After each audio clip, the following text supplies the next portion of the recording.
Buenos días con todos, ¿me escuchan?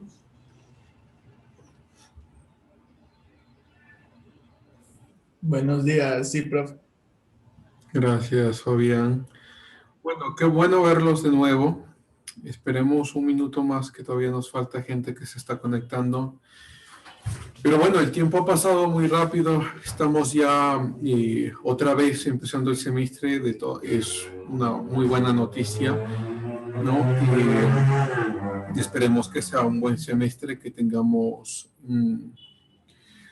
más nivel de actividad y más nivel de aprendizaje. Este semestre cambia un poco con relación al semestre pasado porque vamos a vernos más horas, ¿no? Que está bien, es decir, ya nos veremos 2 veces a la semana, hora y media cada vez.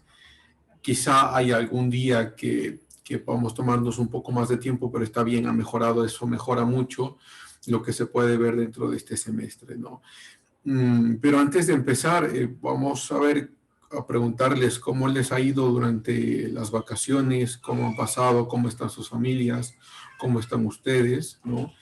Ya los procesos de vacunación se están acelerando, que es una muy buena noticia también. A los profesores nos acaban de poner la primera vacuna el día domingo. El domingo nos pusieron la primera vacuna con estragos fuertes. A mí me dio unos estragos muy fuertes, pero solo un día y ya el resto estaba bien. Hay profesores que les ha dado estragos aún más fuertes, que han tenido que irse al hospital, pero están bien, gracias a Dios están bien. Y es que la vacuna que nos han puesto es la AstraZeneca, que quizá es la vacuna con mayores estragos de todas las vacunas que tenemos en el mercado, ¿no? Y, eh, Entonces, esperemos que ya el proceso de vacunación para estudiantes venga también ya el próximo mes o los próximos meses y seguramente, bueno, esto vengo diciendo también de algún tiempo y uno nunca sabe realmente cuándo puede ser, pero nos vamos aproximando ya a terminar estas clases virtuales, ¿no? Y tendremos prontamente, como digo, ya eh, alguna noticia del acercamiento a actividades normales, ¿no? A clases normales. De todas maneras, seguramente este será nuestro último semestre y es que está bien, ustedes necesitan otros profesores, otro tipo de pensamiento y otras clases también, ¿no? Ya hemos pasado 4 semestres juntos, 4. Que me parece que espero que lo hayan disfrutado igual que yo. Pero bueno, ya para empezar, como les decía, preguntarles cómo están, ¿no? Cómo les ha ido en estas vacaciones, cómo están sus familias, qué es lo que han hecho. Creo que vamos a tener una pequeña reducción del número de estudiantes y es que algunos han decidido también por muchas situaciones, ¿no? Y no digo solo de este semestre, sino de todos los semestres en general, muchos han decidido pues retirarse momentáneamente por diferentes problemas, ¿no? Y es que esta pandemia nos ha tocado a todos y eso es de lo más obvio. Mm, pero bueno, o sea, de todas maneras, la perspectiva de esfuerzo a futuro sigue vigente, ¿no? Es decir, de que podamos seguirnos esforzando y que algunos de sus compañeros, y como digo, no me refiero solo a esta clase, sino en general, que han decidido retirarse, puedan regresar a, otra vez a nuestro semestre, ¿no? Ok, vamos a escuchar. Carmita, por favor. Buenos días con todos, alegre de escucharles, pues estos últimos, ¿qué será? 13 días, pues trasnochada porque nació mi bebé, Ah, pero felicitaciones, contenta. Carmita, qué bueno. Sí, y respecto a la salud, pues bueno, mi familia e inclusive toda mi familia, porque con mi esposo nos contagiamos, pero de ahí estamos saliendo muy bien y contenta de estar otra vez en clases, aunque medio complicado organizarme, pero muy feliz de estar ya en cuarto semestre y estar con todos los compañeritos y también con usted, profe, y aprender mucho y sacarle el provecho que se pueda en todo este semestre. Eso, profe. Bueno, Carmita, felicitaciones por tu bebé. Me Gracias. alegra mucho, que es una buena noticia. Y cuídalo mucho, ¿no? Hay que cuidarlo mucho. Am, y bueno, de nuestras familias, sí, también tengan cuidado que, bueno, gracias a Dios, en tu caso, Carmen, te están saliendo, pero se escucha casos y casos, ¿no? Es decir, he escuchado casos de familias que se han contagiado 3, 4 veces. De hecho, un estudiante, bueno, ya no era estudiante, pero ya se había graduado justo de ciencias sociales, se había contagiado ella 4 veces, más la familia. Eso es tremendo, ¿no? Y cada vez con estragos fuertes. Entonces, bueno, a pesar de que ya nos hayamos contagiado, los anticuerpos que pueden generarse no duran mucho, pueden durar un par de semanas o pueden durar un par de meses, pero no más. Y luego podemos volver a contagiarnos y los estragos pueden ser igual de fuertes, ¿no? Chévere, gracias, Carmita. Vamos a ver, les escucho. ¿Quién más quiere darnos una pequeña bienvenida? ¿Qué es lo que han hecho? Nos cuentan un poquito de qué es lo que han hecho en estas semanas.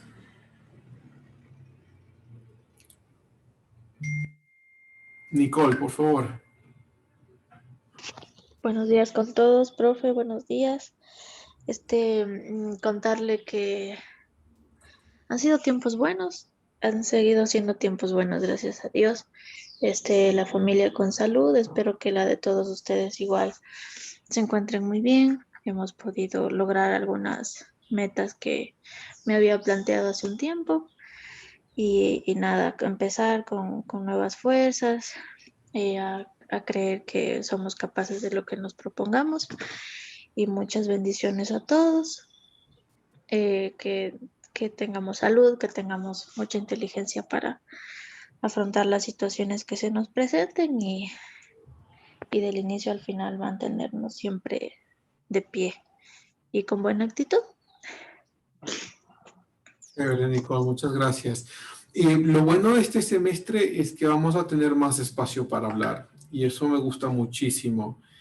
Eh, Vamos a vernos como les decía, vamos a vernos 2 veces a la semana. Si no estoy mal, es el lunes y el día martes.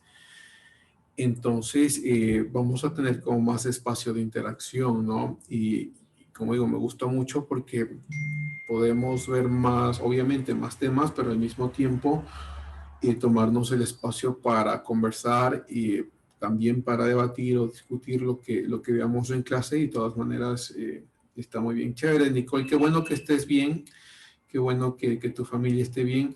Una de las cosas que a mí me ha gustado mucho de este tiempo es que he pasado más tiempo con mi familia, ¿no? No sé si les ha pasado a ustedes lo mismo, pero a pesar de toda la crisis que vivimos, es una de las bendiciones que he tenido. Veo a mis padres todos los días, a mis hermanos todos los días. Pasamos encerrados, nosotros vivimos en un edificio, entonces yo vivo como en el último piso, mis papás viven en el primero, entonces es muy enriquecedor el contacto familiar. Pero bueno, eso a pesar de todo lo que está alrededor, ¿no? Gracias, Nicole. Ariel. Buenos días, profe. Eh, bueno, es una alegría volver a clases y lo mejor es que Dios nos dé sabiduría, eso es lo importante.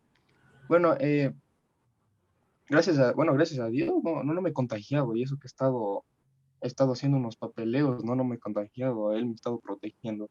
Y, y bueno, también me puse un negocio en estas vacaciones, espero que me siga yendo bien y, ¿Qué te y eso es pusiste, lo Ariel? importante. Bueno, estoy vendiendo quesos y bueno, sí me está yendo bien. Ujú. Ahora me gasto. Con gusto, claro, claro que sí.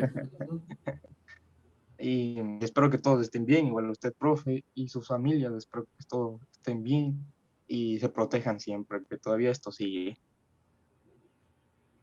Chévere, Ariel, gracias. Bendiciones para tu negocio, que salga y que prospere y que estés muy ocupado con eso, porque eso nos da responsabilidades y nos da muchas opciones también de progreso. Qué bueno, Ariel, felicidades.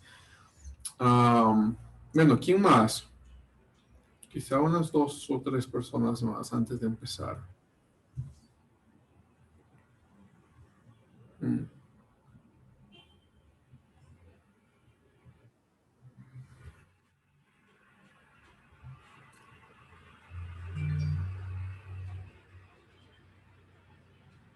¿Quién más quisiera compartirnos cómo están? Si quieren compartirnos qué es lo que han hecho en estos días, pero sobre todo cómo están y cómo está su familia, ¿no?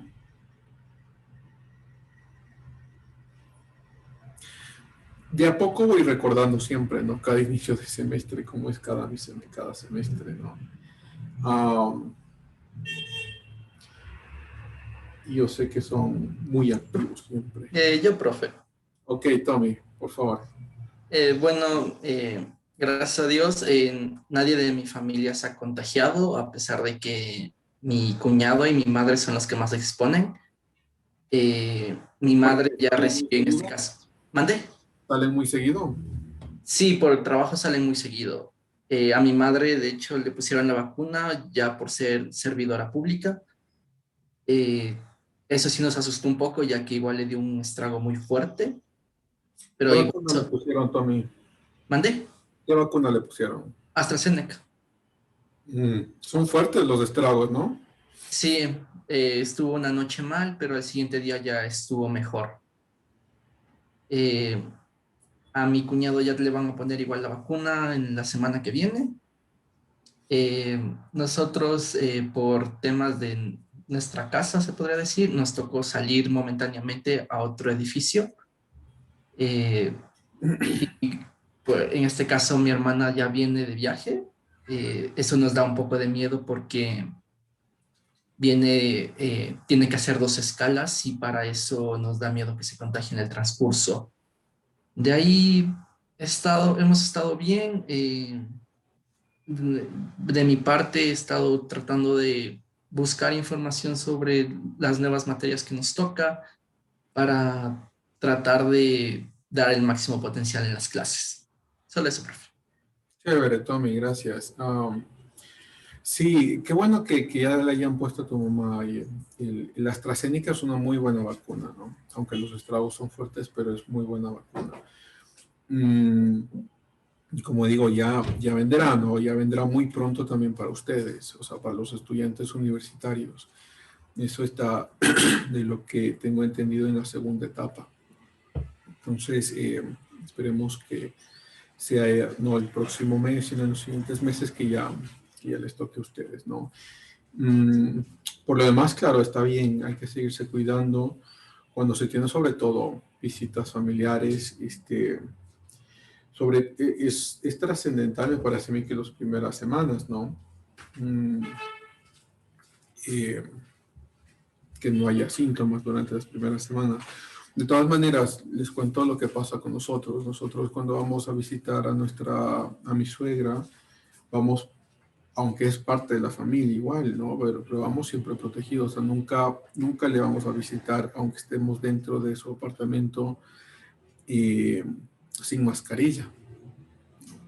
Siempre estamos con mascarilla, aunque estemos, como digo, estemos familiares, aunque estemos cerca, pero sobre todo por la edad, ¿no? Aunque a mi suegra también ya le pusieron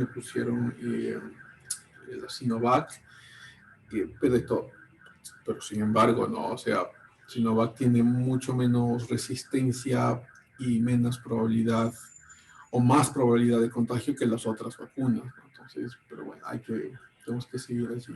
Chévere, gracias, Tommy. No sé si alguien más quiera conversar. Una última persona, quizá.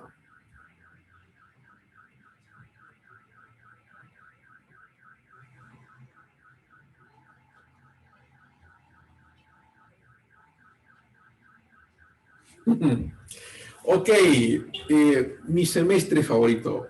Espero que disfruten este semestre, que disfruten esta clase. Esta clase es muy fascinante y aunque en temporalidad, en tiempo, es menos el tiempo que vamos a revisar comparado con la clase anterior, porque la clase anterior revisamos más o menos 5.000 años, podríamos llevarnos un poquito más, pero más o menos 5.000 años, ¿sí? De hecho más, ¿no? No, yo diría 7.000, sí, bueno, podríamos poner los 7.000 años, si queremos irnos un poco más atrás, está bien.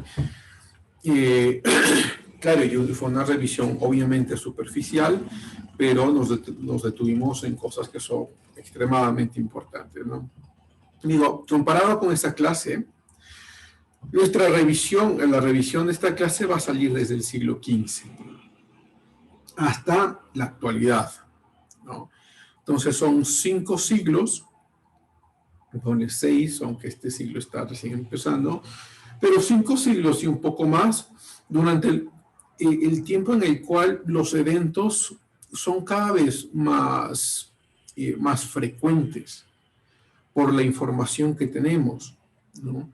Entonces, aunque en temporalidad lo que vamos a ver en esto que se llama Historia por Épocas 2, porque abarca 2 épocas, ¿no? Abarca la edad moderna, ¿sí? Y la edad contemporánea. Entonces, la edad moderna va más o menos desde 1492, que es lo que, o sea, en teoría, ¿no? Porque podemos escoger cualquier fecha que es arbitraria al fin y al cabo, pero más o menos 1492, porque es el descubrimiento de América, ¿sí? Hasta 1914, que es la Primera Guerra Mundial, la Edad Moderna, y luego la Edad Contemporánea desde 1914 hasta nuestros días, ¿sí? Pero como digo, esto también es un poco arbitrario, ¿no?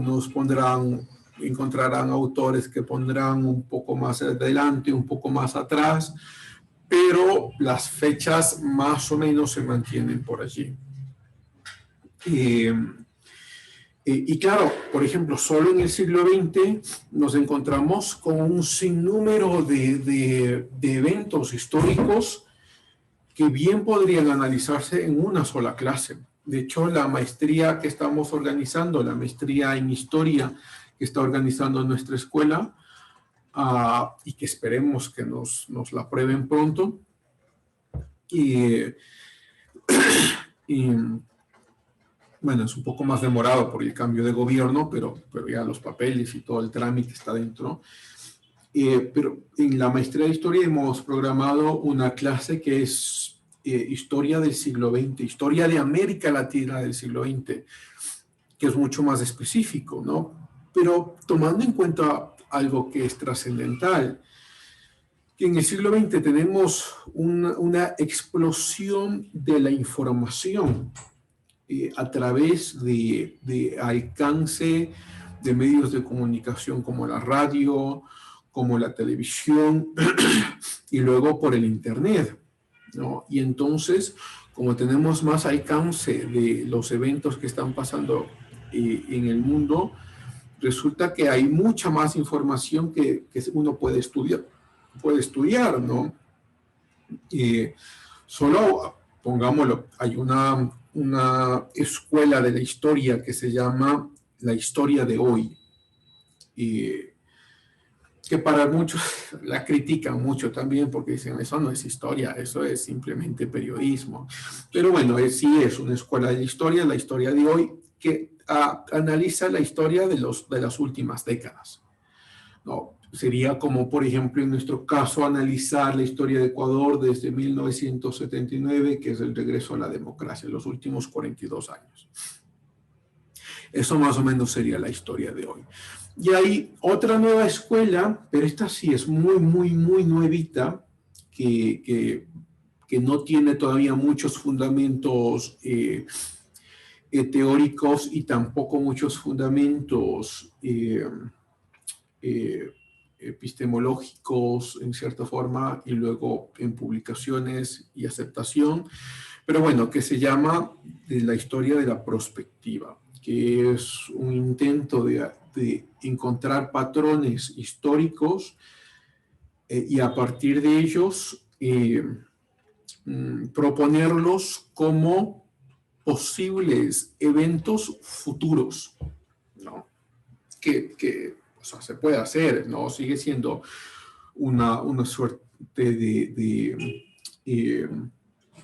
siendo una suerte de hipótesis, ¿no? De alternativas de lo que podría pasar, pero que tiene bases históricas, ¿no? Es decir, tomando en cuenta los patrones culturales X, ¿no? Y tomando en cuenta lo que pasó en circunstancias similares en estos lugares, podríamos proponer que algo similar pueda pasar en este caso. ¿Sí? Por ejemplo, hagamos un ejemplo muy chiquitito, ¿no? Suponiendo los patrones culturales de los últimos 3 años, ¿ok? Donde las movilizaciones sociales ya no son movilizaciones, estoy hablando solo de América Latina, aunque podríamos bien ponerlo Estados Unidos también ahí. Las movilizaciones sociales ya no son movilizaciones sociales pacíficas, sino que son violentas. Entonces tomamos el caso de Ecuador, el caso de Chile y el caso de Colombia, ¿no? Lo que está pasando actualmente y que sigue pasando. Luego, podríamos decir, vamos a ver cuáles son las causas de estos lugares. Entonces, en el caso de Ecuador, la gasolina, en el caso de Chile, que querían una nueva constitución, en el caso de Colombia, una reforma tributaria que se retiró y a pesar de que se retiró, siguen en paro. Ok. ¿Podríamos entonces, a partir de allí, proponer que algo parecido pueda pasar en un país latinoamericano? Sí. Vamos a suponer que en el caso de Ecuador, los pasajes de los buses aumentan. Que es posible que algo parecido a los otros eventos que han pasado en América Latina pueda surtir nuevamente en Ecuador? Sí. Entonces, más o menos esa es la idea de una historia en perspectiva, ¿no? Es decir, basado en comportamientos y en patrones históricos, dadas las circunstancias similares y dadas tiempos similares, incluso causalidades similares, uno puede proponer que cosas parecidas puedan surgir en regiones iguales, ¿no? O en una misma región, que podamos pasar por lo mismo otra vez. Sí. Pongamos otro ejemplo. Puede ser que después de ajustamientos, vamos a poner lo que pasó en los 80, ¿no? Después de ajustes fiscales que América Latina tuvo que pasar en la década de los 80, porque estábamos muy endeudados, entonces el gobierno tuvo que ajustarse y endeudarse y reducir el tamaño del gobierno, que después de estos gobiernos salen gobiernos autoritarios y de tipo socialistas, sí, entonces tenemos casos y varios casos de esos. Entonces, basado en eso, uno podría decir, como vamos a tener en los próximos años gobiernos de ajustes, estoy hablando en general, no América Latina, aunque claro, le calza también a Ecuador. Gobiernos de ajustes por los problemas económicos con reducción estatal, que posiblemente la deuda siga aumentando, pero de todas maneras que el gobierno tenga que restringir todo su gasto y que eso produce obviamente malestar en la población, que después de eso entonces proponemos, puedan venir nuevos gobiernos socialistas en la región en la próxima década, sí. Sí, es muy posible. Y creo que algo parecido, aunque veamos cómo van las cosas, pero algo parecido pueda estar pasando en Colombia, ¿no? Colombia, que siempre ha resistido a los programas socialistas, ahora termine cayendo en uno de estos gobiernos. Es muy posible, de acuerdo a las encuestas que están saliendo en las últimas semanas. Bueno, esa es la perspectiva. Entonces, solo para darles ejemplo de qué es lo que puede pasar ya en un último siglo, ¿no? Es decir, tantos eventos que han surgido, y a partir de esos eventos, nuevas escuelas de la historia, y a partir de estas nuevas escuelas, nuevas formas de ver la historia, ¿no? Entonces, ¿qué es lo que va a pasar en nuestra clase? Que tenemos un poco más de 5 siglos para revisarlo, y aunque en tiempo es menor que el tiempo que hemos revisado en la clase anterior, que son 7.000 años, los eventos se multiplican. La revisión de eventos es mucho mayor que la revisión que podamos tener en la clase pasada, por lo que es posible que varios de los eventos que nos parecen importantes podamos toparlos de forma superficial, y algunos eventos que no son tan importantes solo los mencionemos, pero no los revisemos, ¿no? Eso puede pasarnos en nuestra clase y en nuestro semestre. De hecho, es lo más lógico que nos pase, ¿no? Solo la Segunda Guerra Mundial, por ejemplo, debería llevarnos todo un semestre, por tantos eventos que pasan en la Segunda Guerra Mundial, ¿sí? O cualquiera de los eventos históricos que uno pueda imaginarse, ¿sí? Entonces, teniendo eso en cuenta, vamos a empezar con el siglo, decimos, oficialmente con el siglo XIII, pero tenemos que retroceder un poco. Para revisar qué es lo que estaba pasando a final de la Edad Media, para entender lo que pasa en el siglo XV, que se llama el Renacimiento, y también entender de dónde salen estas categorizaciones, ¿no? Porque no son categorizaciones tan arbitrarias como pensáramos, pero que merecen también su crítica, ¿sí? El Renacimiento y por qué se llama Renacimiento. Entonces, retrocedamos un poco nada más, un poco en el tiempo, y digamos, cuando estamos a finales de la Edad Media, ¿ok? La Alta Edad Media. A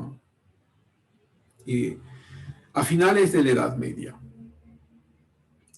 Y nos encontramos entonces, si ustedes recuerdan, que ya surgen las universidades, ¿sí?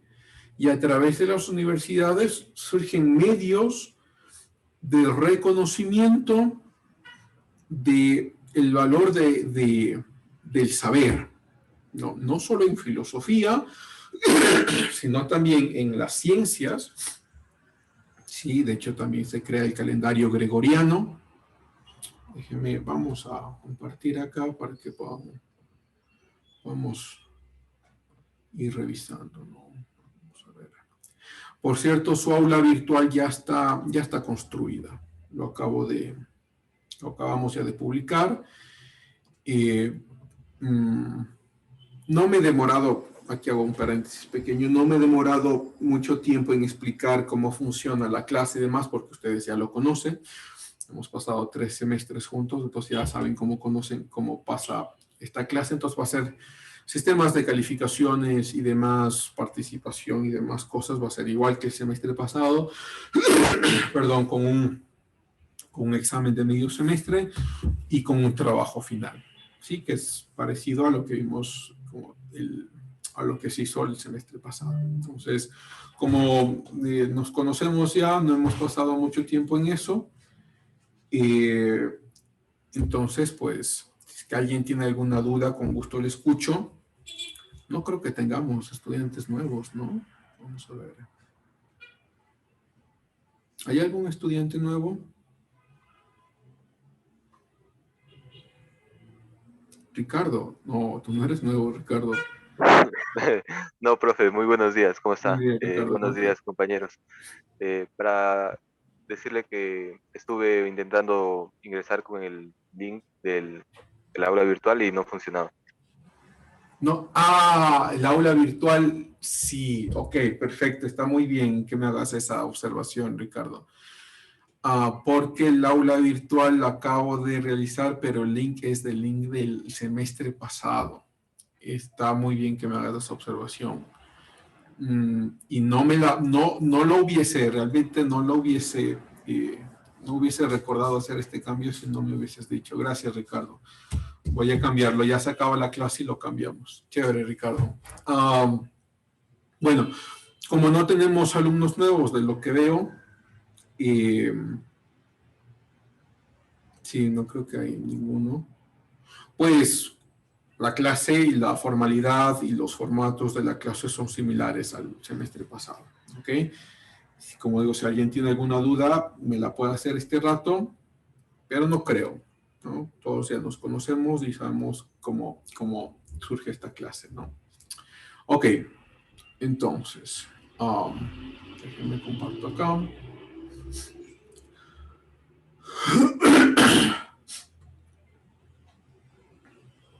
Vamos a ver.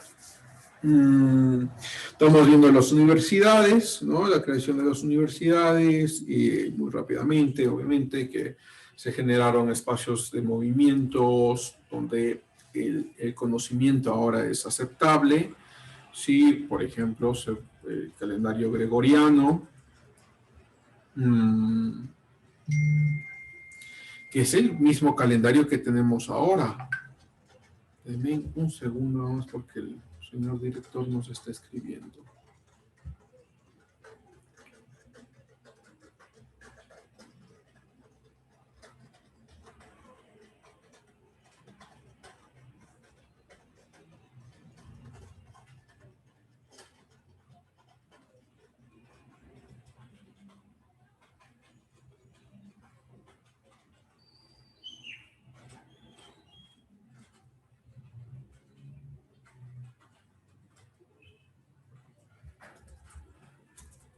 Solo un segundo, no me demora.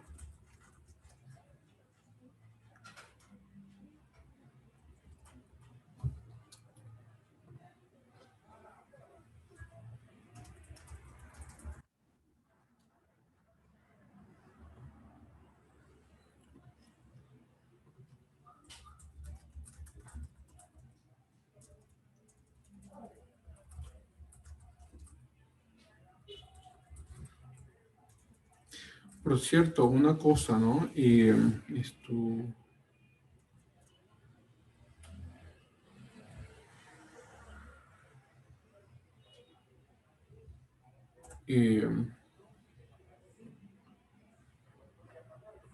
Ok, disculpen. No decirlo. Bien, vamos a ver. Entonces, en el calendario gregoriano, que decíamos, es simplemente un ejemplo, que es algo que mantenemos hasta ahora, ¿sí? Que viene de hecho del Papa Gregorio. Mire, este es un calendario que es especialmente importante para Occidente,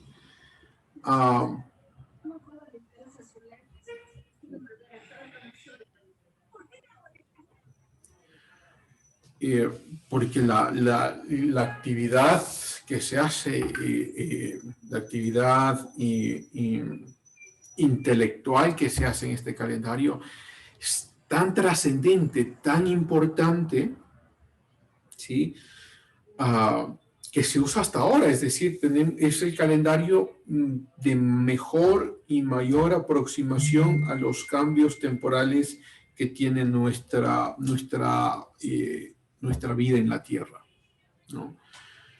Y entonces el calendario gregoriano lo pongo como ejemplo para mostrar que las ciencias también empiezan a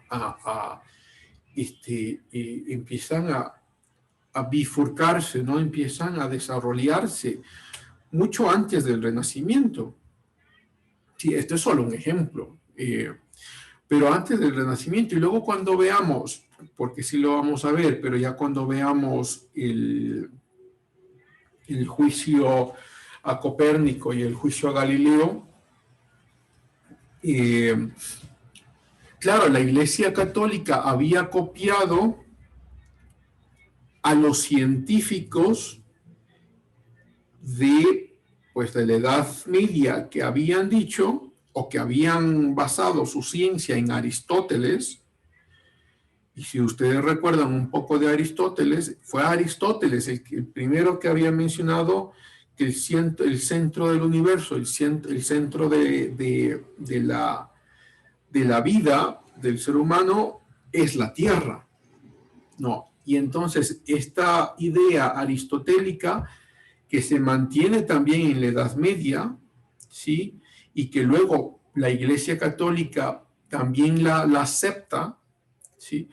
pero no viene de la Iglesia Católica, de hecho es una teoría aristotélica.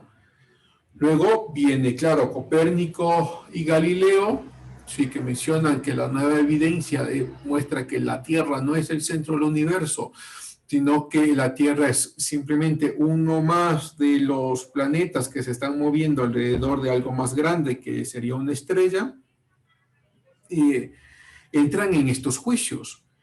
Y luego la acusación de, sobre todo de los ilustrados del siglo XVII es que la Iglesia Católica siempre fue un impedimento para el desarrollo de las ciencias. Y eso no es verdad de ninguna forma. No es verdad. De hecho, los mayores científicos que tenemos, ya lo veremos, en el siglo XV, XVI, vienen de la Iglesia Católica o son protestantes. El protestantismo también vamos a ver, es decir, o lo que llamaríamos acá en Riobamba evangélicos, pero evangélicos es una categorización de una denominación protestante, ¿no? Pero los protestantes hay muchos, hay luteranos, calvinistas, bautistas, asambleas de Dios, bueno, todo eso son los protestantes, ¿no? Entonces, cuando ya veamos un poco más en las próximas clases, el siglo XV y el siglo XVI están llenos de científicos que son católicos o protestantes, ¿sí? Y es apenas en el siglo XVII que muchos de los nuevos científicos empiezan a dudar de la iglesia, empiezan a dudar de la religión, y son los que atacan a la religión, y son ellos en el siglo XVII que categorizan a la Edad Media y le dicen la edad del oscurantismo. 1000 años de oscurantismo, como que no pasó nada, como que la ciencia nunca se desarrolló, como que la ciencia estuvo estancada durante el oscurantismo. Pero esto fue un ataque porque los pensadores, los ilustrados, sobre todo los ilustrados franceses, tenían un odio a la religión y atacaron a la Edad Media como que hubiese sido un estancamiento de la ciencia, ¿sí? Y sin embargo, lo que ya podemos decir, personas como nosotros, que ya estamos muy alejados de la ilustración y que podemos volver a revisar la historia, es que esa acusación de los ilustrados, que por cierto se mantiene hasta ahora, mucha gente dirá lo mismo, todavía hasta ahora es mentira. De hecho, en la Principia Matemática, vamos a buscar lo que está acá. No es nuestro, bueno, ya lo veremos igual, pero bueno, para que lo vean. En la Principia Matemática de Isaac Newton, que es quizá el libro de física más importante de la edad moderna, porque no únicamente es que proporciona herramientas para ver la gravedad, sino que también proporciona herramientas para el cálculo en sí, cálculo luego que será diferencial y luego el cálculo integral. En la introducción de la Principia Matemática, a ver si podemos encontrarlo acá.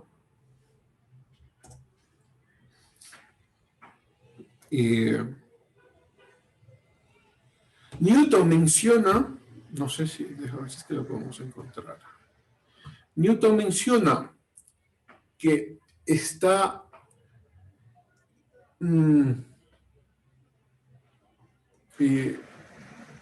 exhausto y está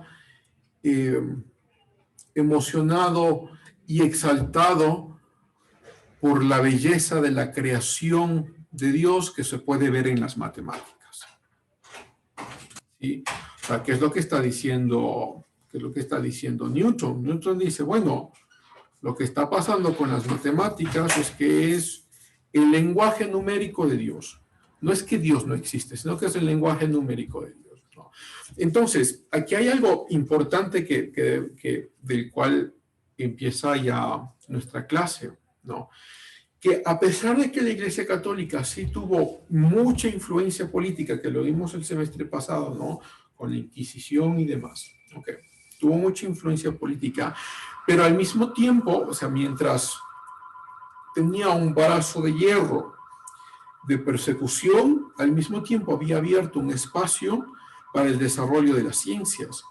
Y mientras las ciencias se están desarrollando, muchos de estos nuevos científicos, claro, empiezan a contradecir algunas de las doctrinas de la Iglesia Católica, pero que estas doctrinas de la Iglesia Católica, doctrinas científicas de la Iglesia Católica, no venían realmente de la Iglesia, sino que era una copia de lo que otros científicos habían dicho antes, ¿no? Pero bueno, ya cuando viene la crítica, este brazo de hierro empieza a hacerse más fuerte, empieza a controlar, porque ya empiezan a criticarla la misma institucionalidad. ¿Sí? Por cierto, Newton era un protestante, ¿sí? Diríamos un poco más del lado del anglicanismo, que ya veremos también qué es el anglicanismo, pero protestante o por lo menos creyente al fin y al cabo, ¿no? Entonces tenemos ahí algunas evidencias. Luego, vámonos, entonces estamos, ¿no es cierto?, siglo XI, hay lo que se conoce como un pequeño renacimiento de las artes y demás, ¿sí?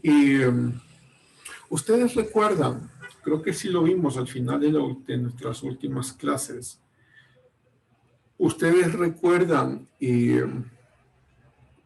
la Divina Comedia de Dante, ¿alguno de ustedes?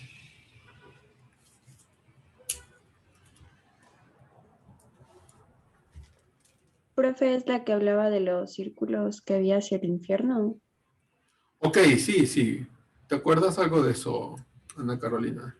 Solamente eso es lo que más me acuerdo, de lo que había los círculos que llegaban y que en cada nivel había cierta distinción, y en el último creo que era algo un poco más fuerte.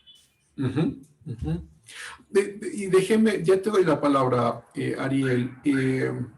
Déjeme, les pregunto, ¿alguno de ustedes en el colegio les hicieron leer la Divina Comedia? ¿Alguno de ustedes? ¿O a nadie? ¿A Ricardo? Ok, solo a Ricardo. Bueno, ya te doy la palabra igual, Ricardo. Vamos a ver, Ariel y luego Ricardo. Eso bueno, a mí no me hicieron leer en el colegio, aunque fuera bueno. La cuestión es que algo era también, como dijo Caro, era también en la forma de los pecados que iban en los niveles, algo así, que estaban en el limbo, más o menos. Ok, está bien, está muy bien. Sí, o sea, va por ahí, claro. O sea, de hecho, es toda la historia de este personaje que va al infierno, ¿no? Y Ricardo.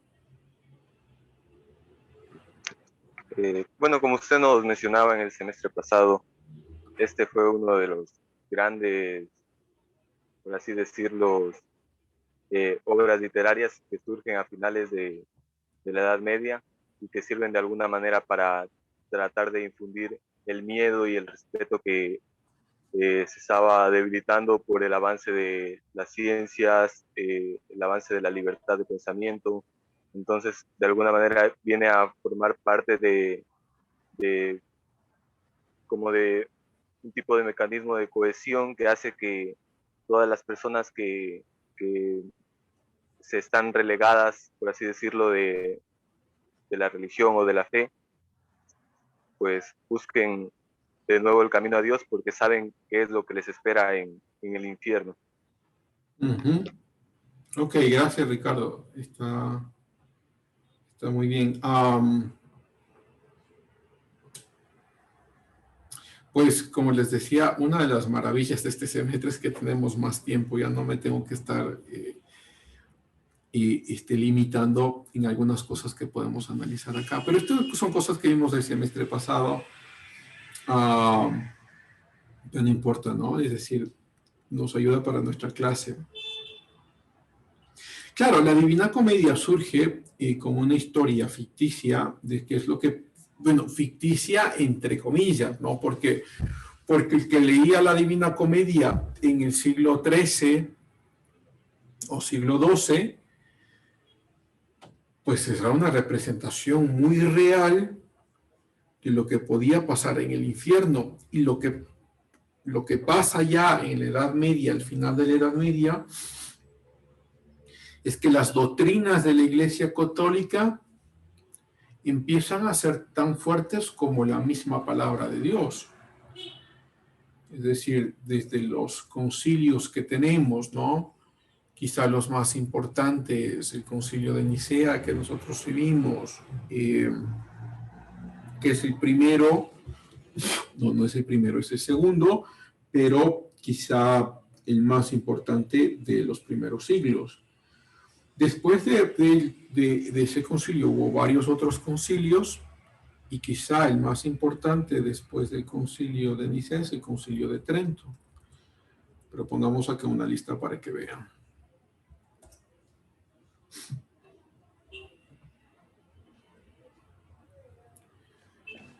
Bueno, acá lo ponen concilio de Nicea como que fuera el primero, no, pero el primer concilio fue el concilio de Jerusalén, donde estuvieron solo los apóstoles, ¿sí? Donde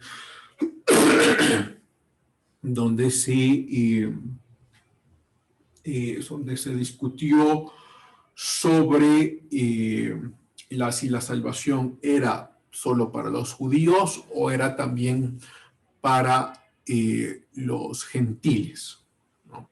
Luego en el concilio de Nicea I, bueno, que es el 325, es donde se establece cuáles son los libros del Nuevo Testamento, pero no solo eso, hubo unos debates muy fuertes sobre la naturaleza de Jesús, si Jesús era Dios, si era solo ser humano, o si era las dos, la mezcla de las dos. Luego los otros concilios, déjenme, pongamos, el de Calcedonia también es importante. Vaticano II, que es el último que hemos tenido, que es sí, bueno, no voy a entrar mucho por la crítica, pero bueno, el concilio de Trento y demás, pero creo que los más importantes son el de Trento, sí, obviamente el de Nicea, y quizá el último, el concilio Vaticano II. Pero, ¿cuál es uno de estos problemas, ¿no? Que estos concilios empiezan a crear doctrina que está en la misma jerarquía que la Biblia, ¿sí? Y entonces, aunque en la Biblia no encuentres, bueno, hago un ejemplo así suelto, si quieren, como esta vez sí tenemos un poco más de tiempo, podemos conversarlo. Pero es un ejemplo suelto. Como, digamos, el concilio ha dicho que si hay purgatorio, pero en la Biblia no encuentra realmente sustento para eso, como el concilio es tan fuerte y la doctrina del concilio son tan valoradas como la misma Biblia, entonces vamos a decir que sí hay purgatorio. ¿Me explico? Y demás. Y luego en el Concilio Vaticano II, ese que es el más problemático de todos,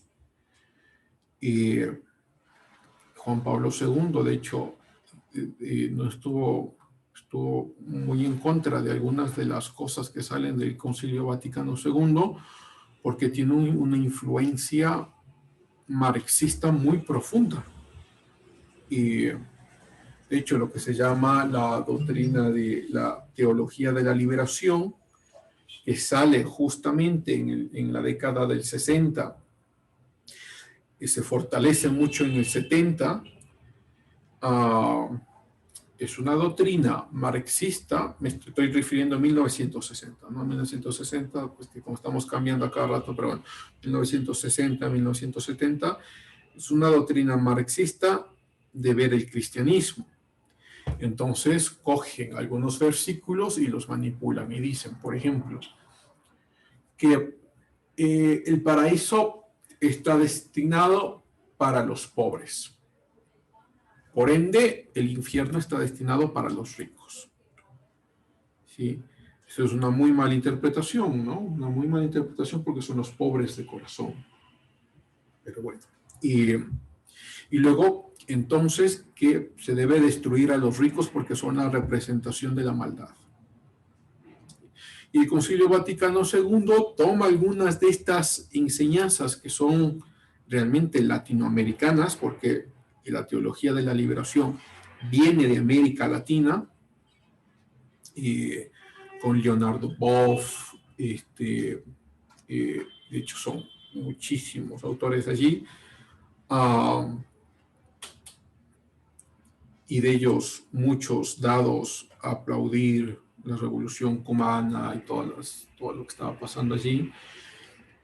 Pero bueno, regresemos al punto central, es decir, claro, lo que pasa es que muchos de estos concilios crean doctrina, y esta doctrina es tan fuerte como la misma Biblia. Y aunque la Biblia no lo diga, pero si la doctrina lo dice, entonces es aceptado. ¿Mm? Pero ¿por qué me estoy refiriendo a estos concilios? Ok, para regresar acá, ¿no?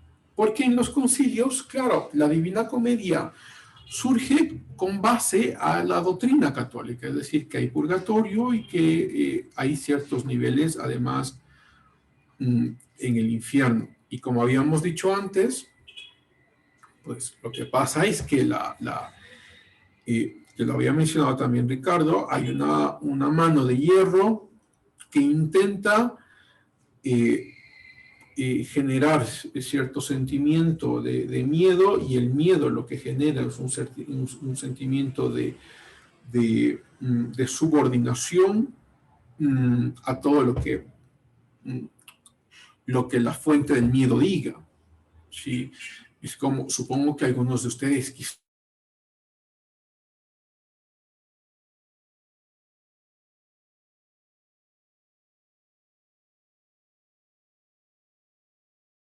o por manos que saben que lo que han hecho no es realmente inmoral,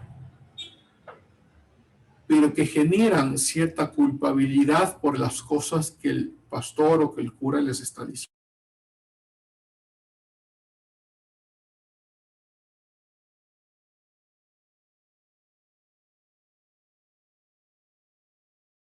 Esto no es únicamente con iglesias, también pasa entre parejas, ¿no? Es decir, cuando alguien te hace sentir culpable de algo que realmente no has hecho mal, y esto pasa muchísimo en parejas, es decir, que alguien te reclame por cosas que, pues dices, pues no hay nada de malo en lo que estoy haciendo, y aún así te reclama, dices, pero es que ¿por qué no me llamaste? Pues es que estaba hablando con mi tía. Pero y te hacen sentir culpable. Es el mismo sentimiento de culpabilidad que lleva a la subordinación, ¿no?, del sujeto. Como estamos en lenguaje inclusivo, y de la sujeta. Entonces, o sea, te llaman a la subordinación, y esta subordinación lo que produce es que tengas o sea, es que sigues en este mismo método, tu racionalidad se empieza a perder y tu forma de sometimiento se construye en tu forma de vida. Y si eso lo ves dentro de la institucionalidad de la iglesia, es decir, todo lo que la iglesia diga es lo que vas a hacer, porque si algo que no haces de la iglesia se convierte en culpabilidad, muy posiblemente estás perdiendo tu salvación y muy posiblemente te vas a ir a una de estas capas del infierno. Entonces, ¿qué es lo plausible? Lo plausible es someterse. ¿Me explico? Y entonces, al mismo lado, por el otro lado,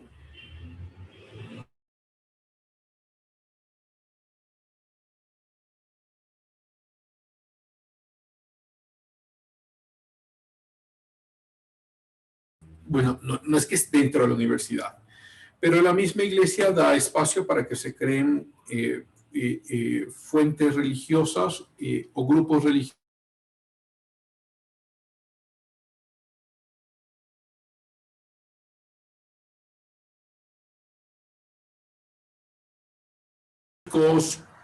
o los jesuitas. ¿Sí? De hecho, Martín Lutero, que lo vamos a ver, este señor sí lo vamos a ver en las próximas semanas. Martín Lutero era era un monje, ¿sí? Que empieza a estudiar al catolicismo, pero con mucho entusiasmo. Él era agustino, mira, acá está. Era un monje agustino.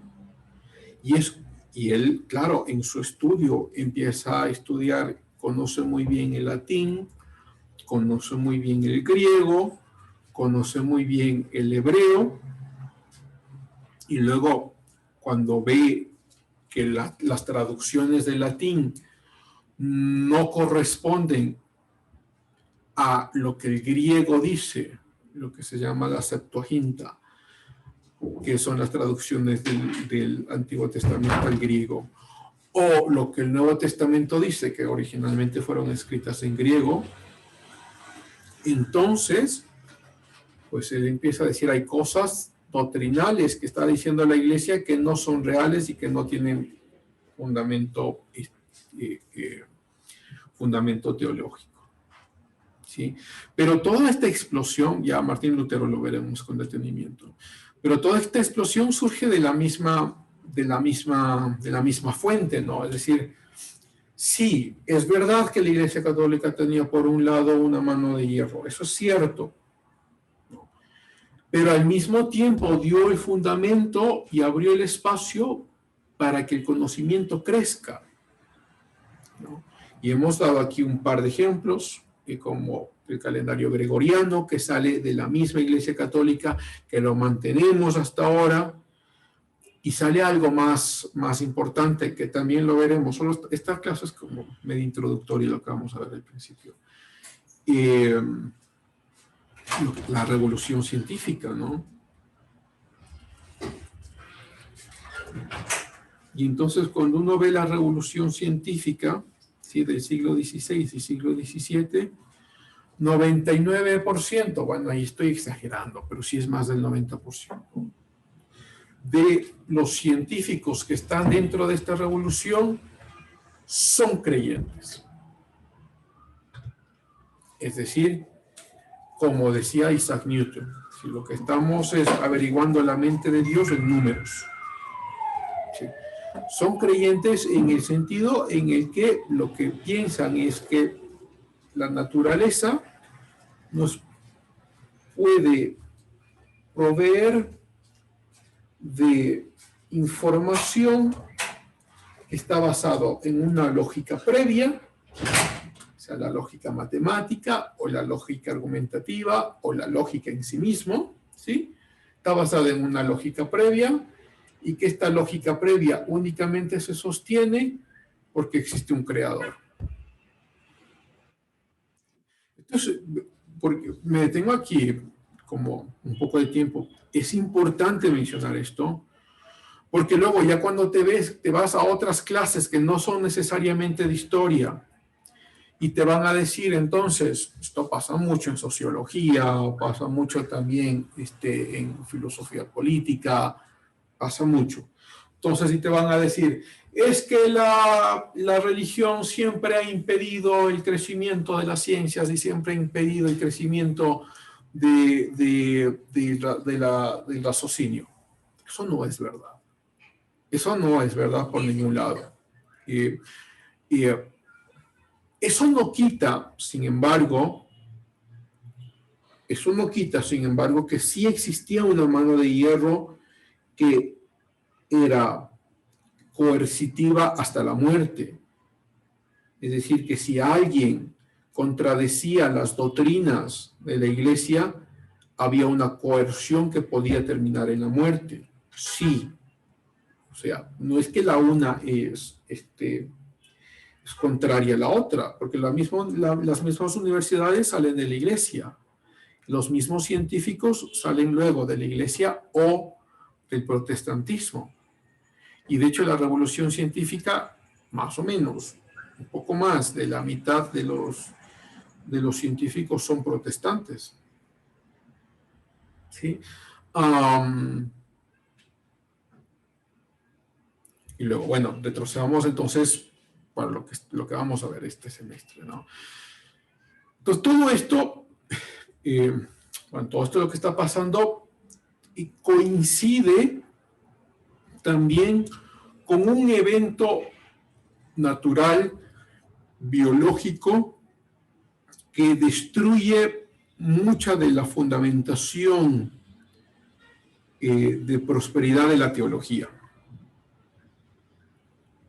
Y esto es la peste negra. Estamos, de hecho, en tiempo de pandemia, entonces está muy bien que conozcan esto, ¿no?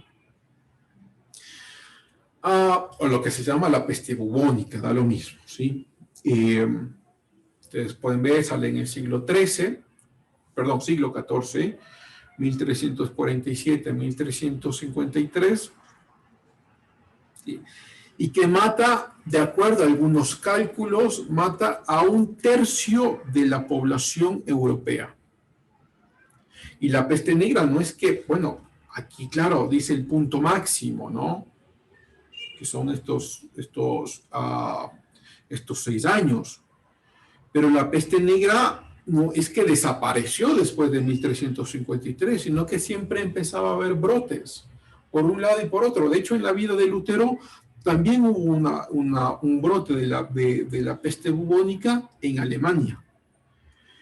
Pero ¿por qué se reconoce la peste negra en el siglo XIV? Es decir, entre estos años, del 47 al 53, porque es el punto máximo, donde mucha gente en Europa muere.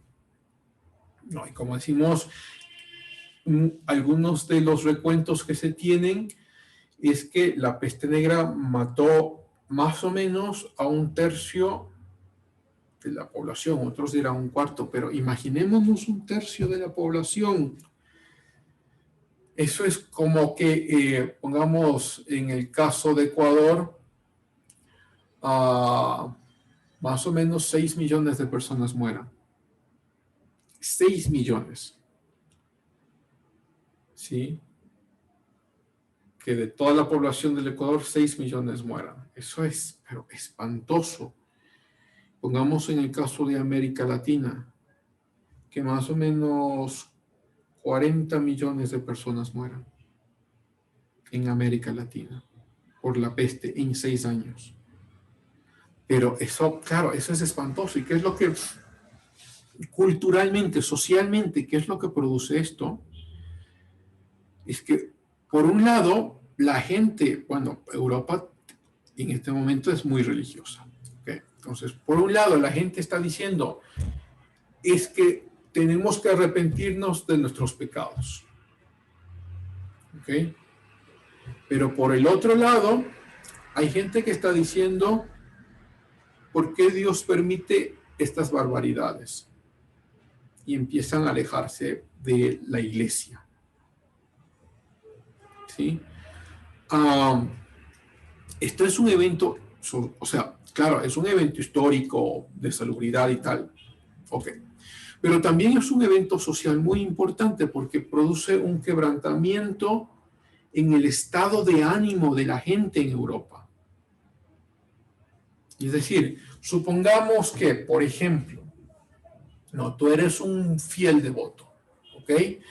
Eres un fiel devoto, vas a la iglesia, das todos tus diezmos, lo que quieras, haces todas las penitencias que te mandan a hacer, estás siempre en todas las actividades de caridad, que eres muy activo con la iglesia, cualquiera sea la iglesia. Listo, ok.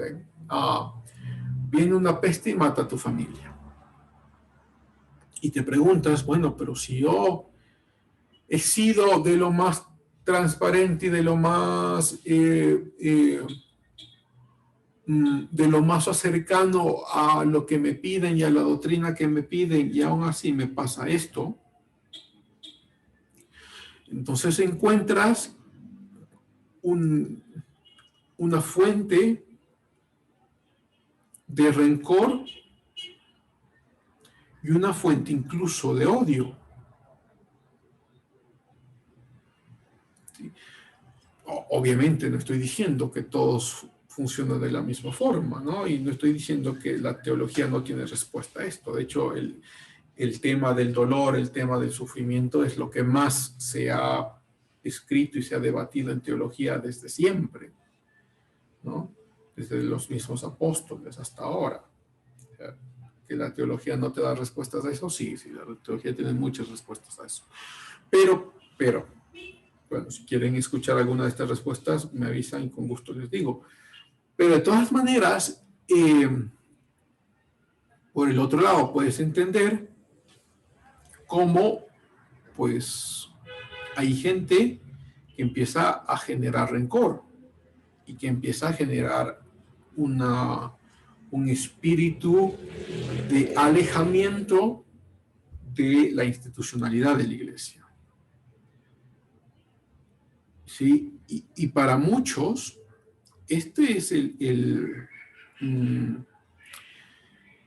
esto es uno de los elementos con los que uno puede entender la época del Renacimiento, que es lo primero que vamos a ver en nuestra clase.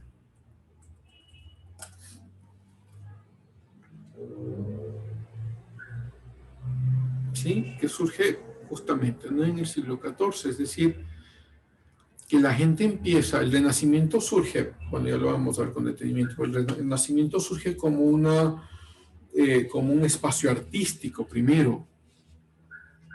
¿Y qué es en la parte artística? ¿Cuál es la imagen obvia que vendría por fuera de una institucionalidad religiosa?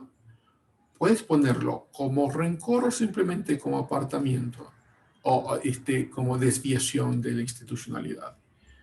Claro, imágenes que tengan que ver con la sexualidad, y por eso ya veremos, vamos a ver aquí algunas imágenes, por ejemplo, de Rafael, de Donatello, de Leonardo da Vinci, o de Miguel Ángel, ya lo veremos con detenimiento,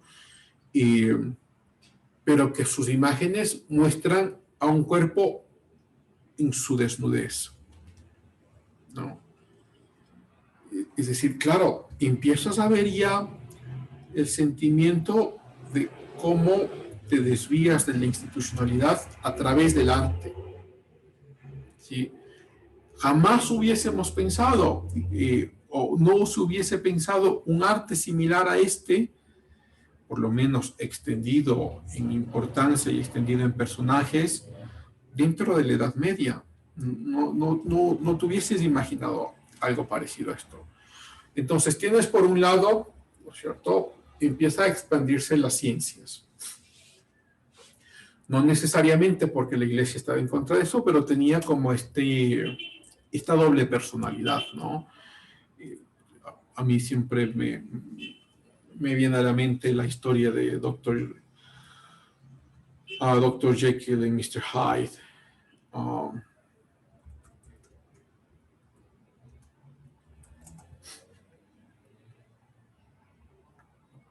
¿Alguien ha leído esta pequeñísima novela?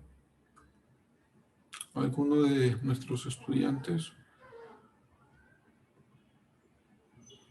¿Nadie ha leído Dr. Jekyll, Mr. Hyde? Es una novela muy chiquita, se la pueden bajar en PDF, la leerán en 5 horas. Y es muy entretenida, además que te ayuda a crear nuevas fuentes de razonamiento en otras áreas, ¿no? Bueno, entonces, ¿qué es lo que pasa en esta novela? Stevenson genera un personaje que en la mañana es Dr. Jekyll, es un doctor muy reconocido, es un personaje que ayuda a la ciudadanía, que está siempre dispuesto a generar, ¿no?, espacios de encuentro con la sociedad, donde él pueda ejercer la medicina, a veces de forma gratuita, y lo hace sin problema. Y en la noche es Mr. Hyde. En la noche se transforma y empieza a matar gente. Y la novela surge en este drama, ¿no? Entonces, uno puede decir, bueno, la iglesia es más o menos así, ¿no? Dr. Jekyll y Mr. Hyde tiene dos personalidades. O sea, por un lado, sí da espacio para las ciencias y demás, pero por el otro lado también tiene esta mano de hierro, ¿no? Y luego tienes, o sea, eso tienes por un lado. Luego tienes la peste, ¿no? Esta peste que ha matado a un tercio de la población en Europa Déjenmelo aquí, de hecho, puedo mostrarles de una vez. Un famosísimo representación artística sobre la peste negra. ¿Dónde está? The Dance of Death.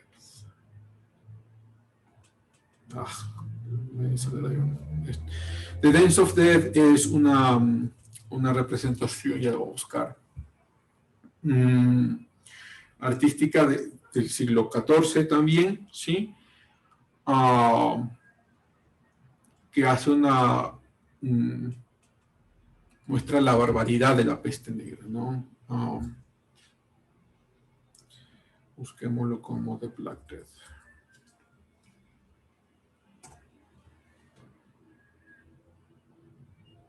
Aquí está.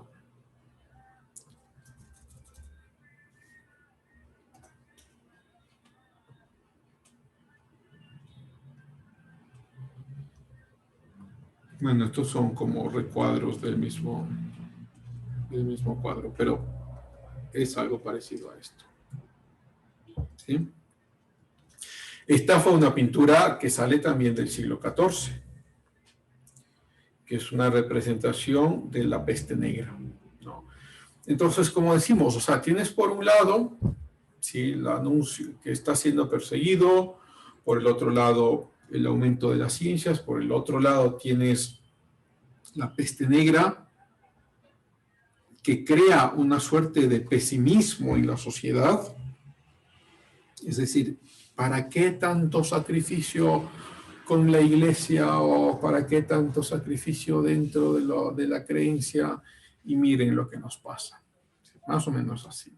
Entonces creas una suerte de pesimismo que empieza para muchos de los literatos y muchos de los artistas, empieza a darles lo mismo. Empiezan a crearse obras, porque el Renacimiento en principio es un movimiento artístico, luego se convierte en un movimiento político, pero en principio es un movimiento artístico. Si empiezan a crearse obras de, bueno, o sea, si nuestra voluntad a favor de la institucionalidad nos ha traído todos estos problemas, y además vemos que muchas de las doctrinas o algunas de las doctrinas que se enseñan no son doctrinas reales, empiezas a separarte de la iglesia, ¿no? Y entonces sale ¿no? Por ejemplo, esta obra. Es anónima, no estamos muy seguros quién la realizó. Luego sale otro personaje, de Cameron. Él sí, un escritor.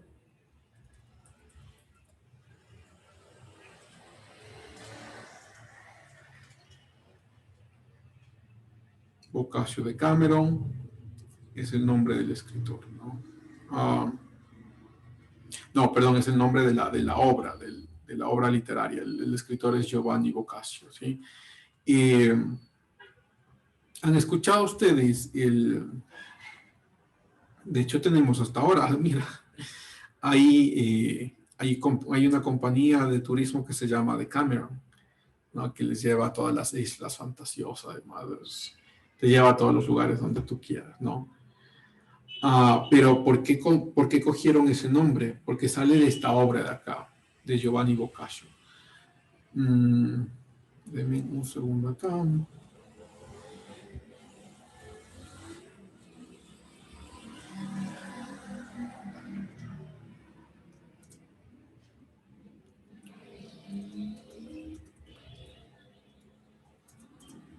Ok. En esta obra, son jóvenes, de hecho, ¿sí? Los jóvenes que son amigos están viendo la muerte de la peste negra e empiezan a viajar de ciudad en ciudad huyendo de la peste negra. Pero en ese viaje de ciudad en ciudad hacen de todo, ¿no? como diríamos contemporáneamente, es decir, sexo, drogas y alcohol. Y la historia es esa, cómo estos chicos tratan de huir de la edad de la plaga negra, ¿no? De la plaga, ¿no? De la plaga bubónica, de la peste negra. Y entonces te encuentras con que hay artistas que empiezan a mostrar desnudos, o gente desnuda. Luego, encuentras que también hay artistas que empiezan a mostrarte la crueldad de la muerte. ¿Sí? Estamos en el siglo XIV y ya vamos al siglo XV. Y luego te encuentras también con autores cuyos escritos o libros literarios se alejan, pero mucho de la doctrina de la iglesia. Es decir, tienes unos jóvenes, parece que eran 10 jóvenes, si no estoy mal, que huyen de la peste negra, pero en esa huida hacen de todo, entre ellos. ¿Sí? Y entonces, claro, te encuentras con un renacimiento o algo que empezará a llamarse renacimiento, pero que en principio es un movimiento artístico, ¿sí? Es un movimiento en el que la gente se intenta zafar de la influencia de la iglesia,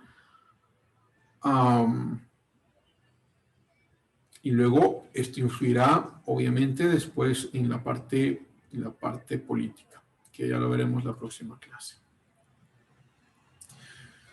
Sí, entonces, para retomar dónde nos encontramos en este momento dentro de la clase, ¿sí? O sea, tenemos un siglo XIV que está lleno de pestes, está lleno también, y ustedes recordarán que en el siglo XIV se genera la Inquisición, ¿no? Entonces, también hay una persecución bárbara. Imagínate un lugar en el que tengas persecución, ¿sí?, por la misma iglesia y al mismo tiempo tienes la peste negra. Entonces, genera cierto tipo de resentimiento, por un lado, pero por otro lado, yo he dicho, no es que la teología no tenga respuestas al dolor del ser humano. De hecho, como les he dicho, de esto se ha escrito muchísimo, ¿no? Y teológicamente puedes decir, bueno, es que es racional que haya dolor por esto y este argumento, ¿sí? Pero si es que no conoces esos argumentos, y de hecho mucha gente no la conoce, claro, puedes generar resentimiento. Si eres muy joven, rápidamente te puedes desviar, ¿sí? Y si eres un joven con dinero, ese desvío puede ser aún mucho más rápido y mucho más violento. Y entonces la iglesia empieza a quebrantarse por todos estos aspectos. Por lo menos la influencia de la iglesia empieza a quebrantarse por todos estos elementos. Ya la próxima clase veremos a Martín Lutero. Bueno, se nos da el tiempo porque tenemos que ver todavía a Rafael, las cuatro tortugas ninjas tenemos que ver todavía. Y luego sí, ya veremos a Lutero. Pero claro, o sea, empieza a destrozarse por dentro primero, o empieza a desmantelarse, sería mejor, por dentro, porque gente ya conoce de griego, conoce de latín, conoce de hebreo, ya no es únicamente lo que te pueda decir alguien dentro de un púlpito, sino que yo ya conozco qué es lo que estoy leyendo. Sí, eso por un lado. Por otro lado tienes la peste, ¿sí? Y luego tienes la Inquisición.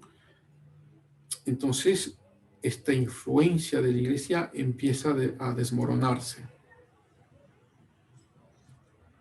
Uno diría, bueno, es que hay unos pocos artistas que están haciendo esto porque odian a la iglesia. Bueno, los vamos a dejar. Pero es que no fue solo eso, ¿no? Luego vino Martín Lutero Bueno, también hay que poner aquí un paréntesis. No es que Martín Lutero fue el único que quebrantó la institucionalidad de la Iglesia. No, no fue solo Martín Lutero, fueron todas estas otras causas alrededor. ¿Sí? Pero luego vino Martín Lutero con lo que se conoce como las 95, que sí vamos a revisar algunas de ellas, las 95 tesis de Lutero, en que la Iglesia se está contradiciendo doctrinalmente. ¿Sí? Y luego viene sí ya la facción política. Después, en el siglo XVI, viene la facción política. Porque muchos príncipes y muchos reinados quieren salirse de la influencia de la Iglesia Católica y la forma de hacerlo va a ser a través del protestantismo. Es decir, algunos reyes y algunos príncipes van a ser protestantes en principio de forma política porque quieren salirse de toda la influencia de la Iglesia Católica y luego llegan al protestantismo, pero no de forma espiritual per se, sino que es más de forma política, porque ahora tienen la libertad de generar sus propias normas y sus propias leyes. ¿Sí? Uno de los casos más conocidos de esta forma de salirse del catolicismo es del emperador Enrique VIII. Enrique VIII, que nunca se van a olvidar de él porque es el más gordito de todos los emperadores, quiere divorciarse de su esposa, la Iglesia no le deja. Como estamos en tiempo del protestantismo, se sale del protestantismo, pero a él no le gusta la influencia necesariamente de Lutero y crea su propia iglesia, que es el anglicanismo, que lo veremos, y luego, de hecho, se divorcia de su esposa, tiene 6 esposas, se divorcia 5 veces, ejecuta alguna de ellas, Ana Bolena, que es la más conocida, la ejecuta, la acusa de brujería, pero no solo de brujería, sino que también la acusa de traición, es decir, de traición marital, y es ejecutada.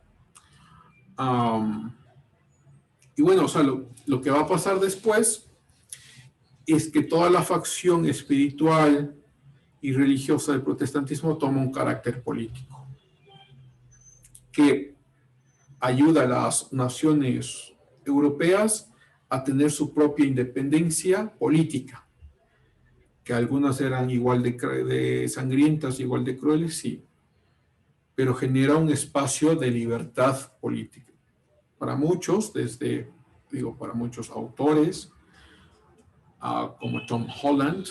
Tom Holland es un autor, no el actor de Spider-Man, ¿no? Sino Tom Holland, el historiador. Quizá uno de los historiadores más importantes vivos que tenemos hasta ahora.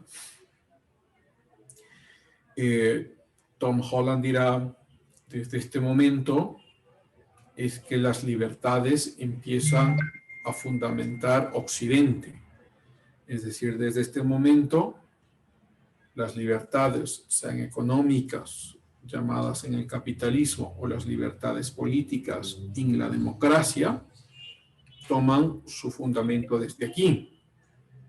Es decir, desde la Reforma Protestante. Desde allí, entonces, empezamos a ver los indicios de las libertades políticas, los indicios de las libertades económicas, y al mismo tiempo se mantiene, esto es importante, al mismo tiempo se mantiene algo que la Iglesia Católica ya iba trabajando desde hace mucho tiempo. Son los derechos, lo que se llamaba el derecho natural, es decir, que todo ser humano tiene ciertos derechos. Pero no únicamente se lo mantiene, sino que empieza a expandirse la idea de los derechos humanos, ¿no? Y esto también, por allí, alguna clase de sociología te dirá que los derechos humanos salen desde la Ilustración. Eso no es verdad de ninguna forma. Los derechos humanos lo podemos ver en escritos de la Iglesia Católica sin lugar a dudas.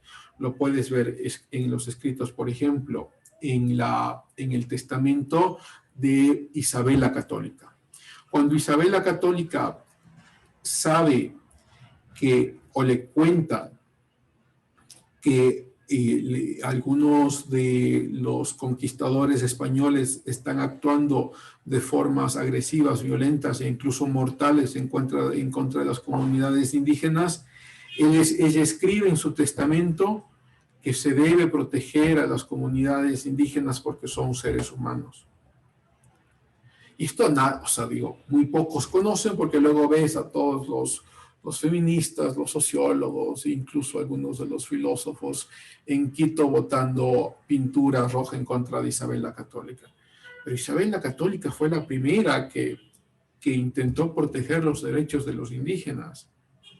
Luego, con la influencia del testamento de Isabel la Católica, se genera algo que se llaman las leyes de Burgos. Déjenme ver, pongámoslo acá. A ver si es que tenemos un poco de tiempo todavía.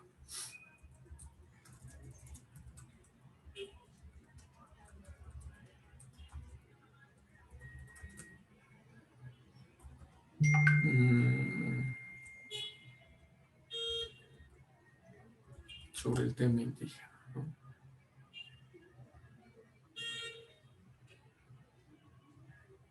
Bueno, ustedes tienen ahí un poco más de tiempo, podrán encontrarlo.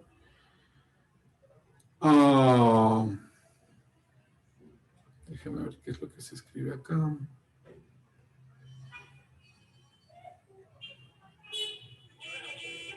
Miren, ¿no? Y esto es del ABC de España. El ABC de España es de lo más izquierdoso que no puede encontrar. Pero bueno, es decir, acá está, ¿no? Cómo Isabel la Católica batalló para que los indios fueran tratados muy bien y con cariño.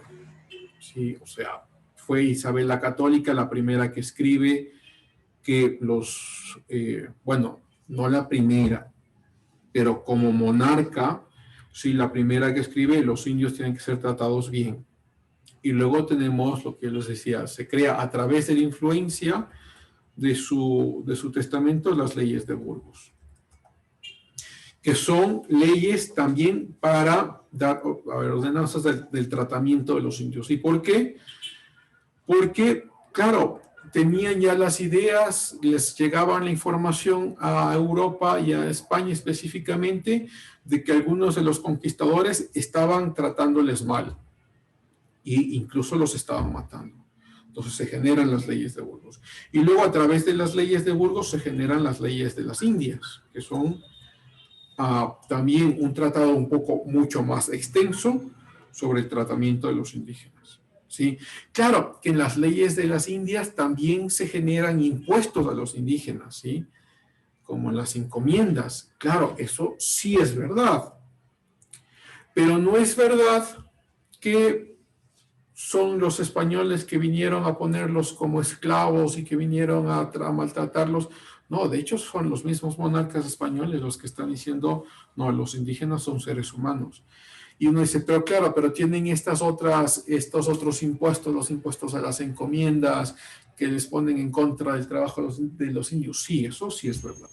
Sí. O sea, tenemos que ver la historia tal y cual es, ¿no? Es decir, la verdad tal y cual es. Pero los indígenas no eran esclavos. Los esclavos eran los afroamericanos. Y uno puede escribir mucho en contra de ello también, ¿no? O sea, eran los afroamericanos los que estaban siendo utilizados como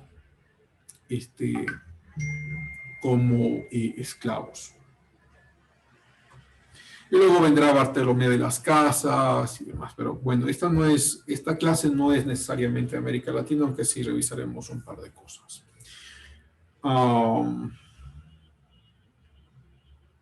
Listo, entonces nos encontramos acá y terminamos nuestra clase hoy. Pero, a ver, antes de terminar, ¿tienen alguna pregunta, alguna duda de lo que hemos visto hoy? Aunque, claro, es una simple introducción, pero con gusto les escuchamos, ¿no? Profe. Sí, Bélica. Buenos días. Buenos días. ¿Por qué entonces los indígenas tienen como ese resentimiento hacia los españoles de que hubo una persecución? Pero claro que no como esclavitud que se hubo. Entonces, ¿por qué surgen ese tipo de rechazo hacia los españoles? Bueno, hay dos fuentes muy obvias. La primera fuente son los ilustrados franceses. Los ilustrados franceses que ya, o sea, estoy hablando del siglo XVIII, ¿sí? 1700 hasta 1800. Los ilustrados franceses que ya están muy apartados de la religión y además muchos de ellos odian la religión, empiezan a escribir sobre las maldades del imperio español en el continente americano. ¿Sí? Y de hecho, por ejemplo, en el caso de Voltaire y algunos de ellos nunca viajaron a América Latina, nunca viajaron a los territorios conquistados, sino que escribían desde Europa de lo que se imaginaban que estaba pasando. ¿Sí? Entonces tienes una primera fuente allí. Luego, esto es siglo XVIII. Luego en el siglo XIX tienes una fuente muy importante, que es la influencia del marxismo. El marxismo influye a los pensadores europeos, pero también a los pensadores latinoamericanos, que empiezan y el marxismo es ateo, ¿no? El marxismo es ateo. Que empiezan a escribir en contra de la iglesia, en contra de lo que España está haciendo, y eso influye tanto a América Latina en el siglo XIX, en el siglo XX, que los mismos escritores latinoamericanos empiezan a quejarse de lo que España estaba haciendo, o de lo que había hecho. Y como digo, o sea, la parte de los tributos que se les cobraba injustamente a los indígenas sí es verdad. No estoy diciendo que no sea verdad, sí es verdad eso. Pero al mismo tiempo hay que reconocer que fueron los mismos monarcas españoles los que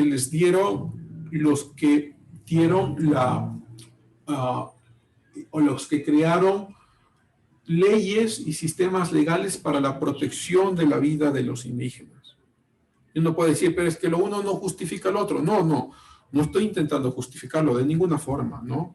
Cuando es algo malo, está malo y es malo. Pero cuando algo está bien, también hay que decirlo. ¿Sí? Entonces, lo uno no justifica lo otro. Ok, estamos de acuerdo. Pero lo que sí estoy diciendo es que se empieza a ver solo lo uno, es decir, la opresión a los indígenas, se la empieza a ver por influencia de estos otros movimientos, por influencia de los ilustrados y luego por la influencia del marxismo, que se mantiene hasta ahora, ¿no? Hasta ahora tenemos la misma influencia. Y luego te encuentras, por ejemplo, que el nuevo marxismo, el marxismo posmoderno que tenemos ahora, y es un marxismo que incluye, ¿no es cierto?, la tercera ola feminista, que incluye odio a los mestizos como a los blancos, todo lo que quieras incluirlo allí. Y entonces seguimos pues con esas mismas quejas. Pero si queremos retroceder y ser muy honestos, con lo que realmente pasó, pues claro, tienes que mostrar las dos caras de la medalla. Algo que no pasó con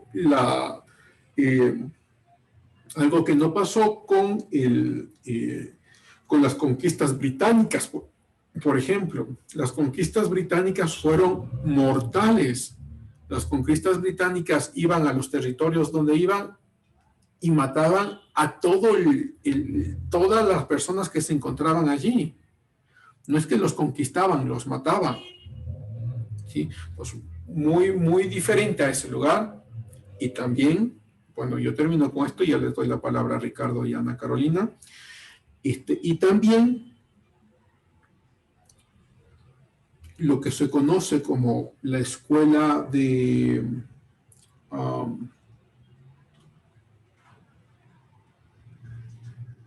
se me va el nombre y lo tengo aquí, lo tenía, bueno, ya se me vendrá.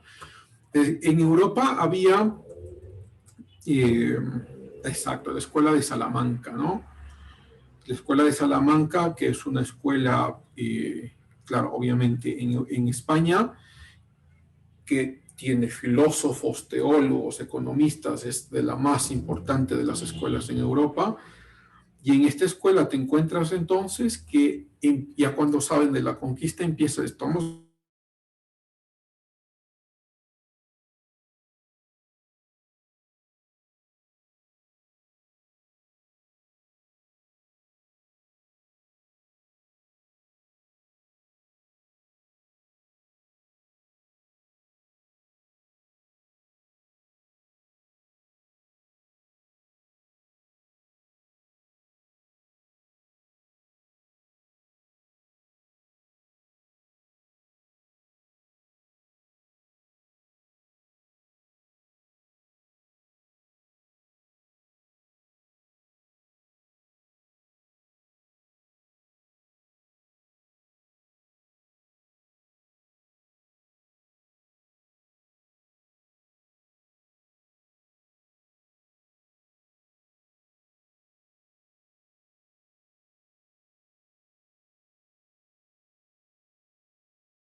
¿Aló, me escuchan, chicos? Sí, profe. Ok, perdón por no sé qué pasó, me salí o me sacaron, pero ok, no nos demoremos tanto, yo ya no digo nada más. Quiero escucharles sí, a Ricardo y creo que Ana Carolina también quería decir algo. Sí, maestro, solo una pequeña duda respecto a de qué manera o cuál es la forma más recomendable para situar la modernidad o el inicio de la modernidad, porque tenemos muchos acontecimientos importantes, como usted mencionó, el Renacimiento, la Reforma Protestante, está también el hecho del descubrimiento de América, que muchos lo sitúan por ahí, la caída de Constantinopla, la Guerra de los 100 años, etcétera. Entonces, ¿cuál es más recomendable para situar este momento o periodo de la historia? Bien, yo creo que, a ver, bueno, yo digo 1492, ¿no? Porque ese descubrimiento de América, por lo menos para los americanos, nos es muy importante. Pero como bien dices tú, puede ser la Guerra de los 100 años también, porque coincide en la época, ¿no? O el Renacimiento. Pero a ver, de todos, ¿cuál es el que a mí me parecería más importante? Creo que la Reforma. Para mí, de todos los acontecimientos que, claro, uno puede decir escoger, ustedes pueden escoger el que ustedes quieran, pero yo creo que la Reforma, porque los principios de la Reforma los mantenemos hasta ahora. Y no me refiero únicamente a los principios morales, ¿no? Sino a toda la otra parte de Occidente, que es muy, muy evidente, es decir, las libertades democráticas, las libertades económicas, una apreciación muy estricta de lo que es la Biblia. Creo que todos esos son elementos trascendentales. Yo escogería la Reforma, pero de todas maneras, ustedes pueden escoger lo que quieran y además que entender que sigue en la misma época. Arbitrariamente podemos encontrar 1492, pero bien, como decía Ricardo, pueden escoger la Guerra de los 100 años, o sea, el final de la Guerra de los 100 años. Podemos escoger también la Revolución Científica o principios de la Revolución Científica, o el Renacimiento, al fin y al cabo, ¿no? Pero todos surgen en el mismo espacio de tiempo, por eso es un cambio de tiempo, un cambio de época, ¿no? Eso, Ricardo, no sé si quieras decir algo más ahí. Eso, profe, muchas gracias. Chévere, Ricardo, gracias. Y Ana Carolina. Profe, yo tenía bueno, de lo que estaba diciendo sobre la reina Isabel la Católica, y los trabajos que hacían en las mitas, eso sí era obligado por el reino español, porque igual ahí los hacían prácticamente trabajar hasta morir. O sea, sí los obligaban a trabajar, pero deberían haberles dado más derechos, se podría decir, según la reina, ¿verdad? Claro, el trabajo a las mitas existía, eso es real, ¿no? O sea, por ningún lado. Eso es lo que intentaba decir al final, no sé si al final se escuchó o no. Pero bueno, lo uno no justifica lo otro, ¿no? Eso es importante reconocerlo. Pero también es importante reconocer que podemos enfatizar solo la una parte y olvidarnos de la otra como que la otra nunca existió. Y la otra sí existió. Es decir, el reconocimiento de los indígenas como seres humanos y la protección de sus vidas, ¿no? Y luego uno puede decir, pero lo que hicieron acá está mal. Sí, estamos de acuerdo. Está mal lo que hicieron después con el trato que tuvieron con ellos, ¿no? ¿Quieres decir algo más ahí, Ana Carolina? O sea, no, profe, sino que era eso más por lo que usted dice que, o sea, la reina no permite, o sea, decía que no quería que se los mate, pero al fin y al cabo eran explotados hasta prácticamente la muerte. Bueno, aquí hay que reconocer una cosa también. Mucha de la información que tenían los reyes no era información completa de lo que pasaba en el continente americano, ¿no? Y esto es un elemento también importante. Es decir, la información que les llegaba a los reyes no era toda la información de lo que pasaba en el continente. Y es que cuando estás en poder, y esto pongámoslo así en términos sencillos, cuando estás en el poder, seas mestizo, blanco o indígena, da lo mismo, seas hombre o mujer, da lo mismo. Cuando estás en el poder tienes la misma tentación, la tentación de seguir adquiriendo poder. Y cuando tienes esa tentación y cedes a esa tentación, claro, eso viene en detrimento de la disminución de valor de otras personas. Y entonces cuando los conquistadores vinieron acá, no porque sean españoles o sean blancos, lo mismo pasó, de hecho, y eso era algo que podríamos también decir, lo mismo pasó con los incas cuando vienen a territorios como el ecuatoriano, como los puruáes. Cuando los incas conquistan estos territorios, los incas se comportaron peor que los españoles, pero de eso nadie habla. En el Tahuantinsuyo tenían una vez al año, de hecho eran 2 veces al año, las festividades que se llamaban como el Capacocha, que traían a mujeres y a niños de diferentes partes del Tahuantinsuyo. Algunos los enterraban vivos, a otros los degollaban para el beneficio del dios, o sea, del dios Sol. Pero de eso nadie habla ahora. Entonces, uno dice, es que son los españoles y los blancos y por eso son la representación de la maldad. No, no, puede ser cualquier ser humano, pueden ser los mismos indígenas o pueden ser los incas, como decimos acá. Y de hecho, nuestra herencia es incaica al fin y al cabo, ¿no? Porque de los puruáes, que ahora decimos sí, hay diferencia de puruá, sí, obviamente, pero nosotros fuimos territorios conquistados por los incas también, ¿no? Y de hecho acá, no sé si lo hayan quitado, yo no he ido ya mucho tiempo, pero en la Casa de la Cultura, aquí en Núcleo de Chimborazo, ustedes pidan que les den un tour por su pequeña biblioteca que tienen también algunos restos arqueológicos allí. Verán que uno de esos restos arqueológicos es de una mujer que fue sacrificada por los puruáes viva, fue enterrada viva. ¿Sí? Entonces uno puede decir, bueno, pero vinieron los españoles y nos hicieron trabajar a la muerte. Sí, sí, eso está mal, sí, estoy de acuerdo. Pero eso como que nos olvida o nos intenta hacer olvidar de lo que pasaba antes de lo que los españoles venían.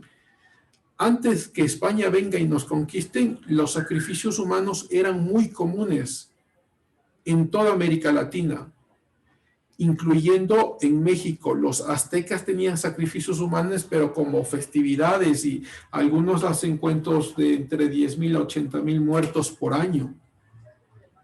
¿Sí? Y entonces cuando encuentras la escuela de Salamanca, que es lo que estaba diciendo, en la escuela de Salamanca se debatía mucho esto y se decía, algunos decían, debemos conquistarlos para impedir que sigan con estas prácticas. Y otros decían, no, dejemos que sigan viviendo, lo que nos importa es lo que nos importa son sus almas, y entonces el evangelio tiene que venir a través de una forma conversada y hablada. Entonces, los debates en la escuela de Salamanca eran muy fuertes sobre el tema. Pero claro, pasa el tiempo y nos encontramos con una edad contemporánea actual, donde estamos actualmente, donde hay cositas que no nos gustan, y como hay cositas que no nos gustan, no queremos toparlas, como los sacrificios humanos, ¿no? Gracias, Ana Carolina. Tommy. Profe, esto sería como en relación a la peste y al Renacimiento. Durante estas épocas se podría decir que la mayoría de habitantes europeos pudo haber sufrido lo que se conoce como la paradoja de la omnipotencia, y por eso decidieron alejarse paulatinamente de la iglesia al ver que, por ejemplo, sus familiares morían, en este caso. Porque, o sea, la paradoja en sí consiste en que si Dios es todopoderoso, no puede ser bueno, y si es bueno, esto no puede ser todopoderoso. A este punto, la mayoría de habitantes europeos llegarían, pero sin saber que están en esa paradoja, alejándose paulatinamente de la iglesia, pero sin saber por qué. Uh-huh. Está muy bien, Tommy. Me parece que eso sale, a ver, estoy tratando de recordar, sale también de un pensador del siglo XVI, ¿no? Tommy, hazme acuerdo. ¿Cómo se...? Descartes dice que o sea... Es anterior a Descartes. ¿Cómo se llama? Bueno, ahí lo buscas en internet y cuando lo encuentres me avisas. Profe, creo que si no me equivoco, es alguien que se llama Averroes. Sí, o sea, también lo utilizan, sí, es verdad. Bueno, ya lo buscaré yo también y les contaré porque no se me va este momento. Pero bueno, ya lo encontraremos. Pero sí, tienes razón, esa es una de las críticas. Ahora, que esto tiene una respuesta teológica, sí.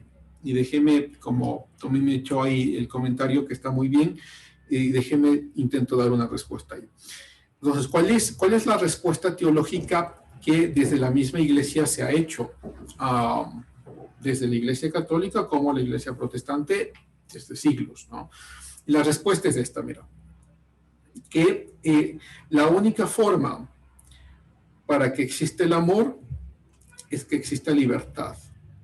Porque si no eres libre de amar, no es realmente amor. O sea, necesitas tener la libertad de decir, yo no amo, para decir entonces que puedes amar a alguien.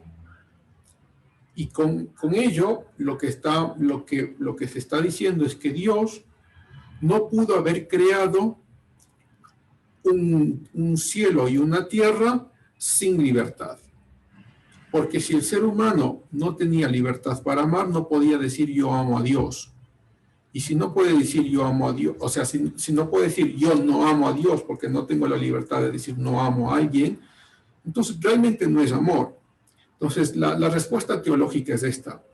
Dios, al ser omnipresente y omnisciente y conoce todo lo que va a pasar, al mismo tiempo crea una tierra y un cielo que debe tener como esencia principal la libertad. Porque si no tiene libertad, el ser humano no puede decir yo amo a Dios. Por ende, cuando el cielo y la tierra tienen libertad, igual que el ser humano, y no me refiero a que la tierra puede moverse libremente y decir yo me muevo por acá y por acá, sino que me refiero es que se mueve en tanto las leyes de la física se mueven de una forma, en tanto de las leyes de la biología lo mueven de una forma, y en el tanto el ser humano puede decir yo quiero matar a esta persona y hacer el mal. Entonces es la única tierra posible en la que Dios pudo haber creado, una tierra con libertad. Y entonces la libertad, lo que abre el espacio es que la maldad exista. Si queremos una tierra sin maldad, queremos entonces una tierra sin libertad. Pero sin libertad tampoco podemos amar. No sé si se explica ahí un poco, Tommy. Sí, profe. O sea, en este caso sería, por ejemplo, digamos, Adán y Eva, ellos no tenían libertad, pero podían amar, porque dentro del Edén era como un espacio cerrado, porque al momento que los destierran de ese lugar, se significa que están en un mundo libre, y ahí empieza la maldad igual. Claro, no, pero es interesante lo que dices, porque nos lleva al evento justamente de la creación, es decir, Adán y Eva tienen la libertad de decir, yo voy a contradecir los límites de Dios. Esa es la libertad. Es decir, si ellos no tuviesen la libertad y fueran como robots, ¿no es cierto? Y como robots tú los programas y dices, ustedes no pueden comer de este árbol. Y claro, no tienen libertad porque los has programado así y nunca comerán de ese árbol porque no pueden decidir. Pero en el caso de Adán y Eva, sí podían decir, yo sí quiero comer de ese árbol, yo sí quiero desobedecer a Dios. Y en eso se refiere a la libertad, es decir, la libertad de decir, no quiero obedecerte, no quiero amarte. Y entonces, cuando crea Dios al ser humano, claro, lo crea con libertad porque es la única opción lógica de creación. Dios no pudo haber creado al ser humano como robot, porque si lo creaba como robot y este robot te decía te amo, sabes realmente que no te ama porque es un robot, porque no tiene libertad de decir no te amo. Pero como Adán y Eva sí tuvieron libertad de decir yo no quiero amarte, no quiero obedecerte, voy a comer de ese árbol.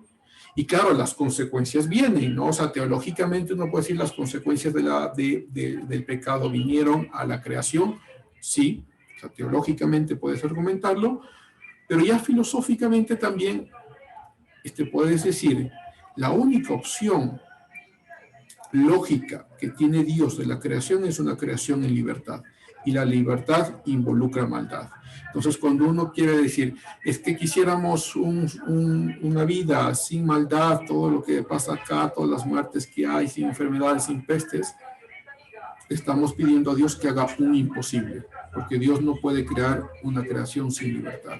La creación debe tener libertad para poder decir nosotros como gente creada que lo amamos. No sé si está ahí un poco más claro. Sí, profe, muchas gracias. Chévere, Tommy, muy buena pregunta. Y ya lo buscaré acá. ¿Cuál es este autor?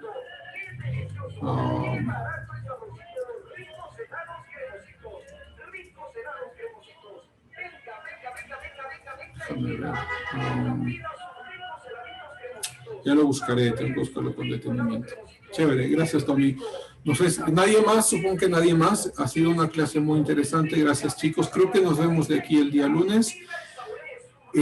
Ya veremos en el aula virtual cómo subir. Tengo que cambiar eso de la dirección del aula virtual. Gracias, Ricardo. Y subir las lecturas que para este semestre. ¿Ok? Gracias, chicos. Los que se han salido del grupo, vuelvan a entrar al grupo del tercer de Historia 1, porque es el mismo grupo del Historia 2. Entonces, no sé quién está como administrador ahí para que los vuelva a ingresar. Para cualquier información que tengamos, les envío por ahí. Ok, chicos, un abrazo, ¿no? Nos vemos. Hasta luego, gracias. Hasta luego. Hasta la próxima, profe. Hasta luego.